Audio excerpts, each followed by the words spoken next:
So now we're starting to see more and more what happens when the stable boys, circus freaks, jesters, fraudsters, weak, insecure orcs take control of power of the strongest, greatest country in the entire world.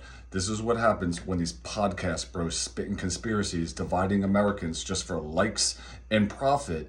This is what happens when they get in power and fire all the badass patriots that were doing honorable, selfless work, right? That's why we never heard about them. That's why they were on the front page news all the time. That's why they weren't sitting around doing all this high school drama shit, just like the kids that they probably always have been. The cool kids never picked them. They were never, went to the cool parties. The girls never liked them, whatever the fuck it may have been. This is them. This is when these loser orcs getting power, and now we're starting to see. And the reason why they're doing that, all because Donald 1% draft dodging Trump, he was cheerleading, he supported them, and he backed them. The dude who has never gone anywhere without wearing a suit, has never had a job, who's never gone grocery shopping, has never pumped his own gas, that Donald Trump is behind them because he's working for the 1% billionaires. Of course, the dudes who want us divided, they want us exhausted, they want us stressed, they want us worried about how we're going to pay rent, how we're going to pay for our health care, where our next meal is coming from. That's what they want. And sometimes these podcast bros are just their little pawns, right? Speaking every day to create this narrative for them.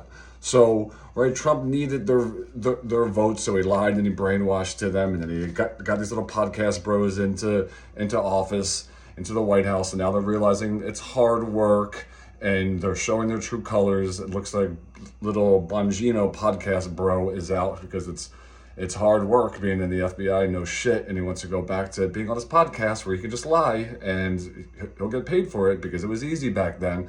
Again, we need to mobilize the badass patriots to get out in front. We need to hear their words, and we need to see their faces, because they were not the deep state, not all of them, not all this narrative that they were pushing, because now we're seeing the repercussions of when these freaks get in power. We're seeing what happened when the badass patriots were in power, and aren't we kind of missing them now? So, there needs to be a massive just orchestrated social movement to pressure these billionaires. They need to answer this every day, whether they agree and feel good about all these Americans suffering so they can get even more money. They have public companies, many of them, so the public demands answers. Unlike any other time, right? We the people, we the consumer have power to negatively impact these billionaires who support this regime. Not by buying their products or using their services or whatever it may be, but all of these people who support them, there are more of us than there are of them, and we must hasten their departure.